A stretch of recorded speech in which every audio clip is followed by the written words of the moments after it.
নতুন ডিজাইনত নতুন ৰাস্তা বনি আছে। এয়া হৈছে আছাম মালা।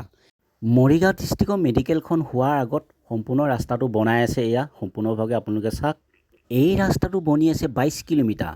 22 কিলোমিটাৰ ৰাস্তা সম্পূৰ্ণভাগত আমাৰ বনাই ইতিমধ্যে হৈ গৈছে আৰু বেলতলা হৈ আহঁতগুৰিৰ পৰা তেলাহী পাৰ দমাল। এয়া দমালৰ এলেকাটো এতিয়া বৰ্তমান পাইছোঁ। আপোনালোকে ভিডিঅ'টো চাওক।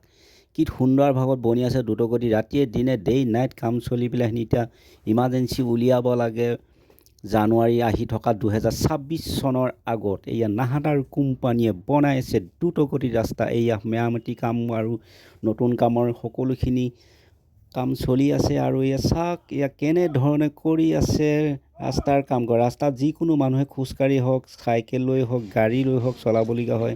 ৰাস্তাটো বেয়া হ'লে কিমান অসুবিধা হয় আৰু সেইটো বাবদ আজি অসম চৰকাৰে এনেকুৱা এটা ৰাস্তা উলিয়াইছে যে আছাম মালা। ইয়াত আছাম মালা ৰাস্তাটো একবাৰ বনালে 10 বছৰমান মিনিমাম যায়। সেইকাৰণে এনেকুৱা এটা গাৰাণ্টি দ্ৰুতগতি ৰাস্তা বনি আছে 10 বছৰ গাৰাণ্টি হৈ এয়া বনি আছে আছাম মালা। ধেমাজি, লখিমপুৰ, নগাঁও, মৰিগাঁও আছাম মালা ৰাস্তা এতিয়া বৰ্তমান দ্ৰুতগতিত বনাই আছে।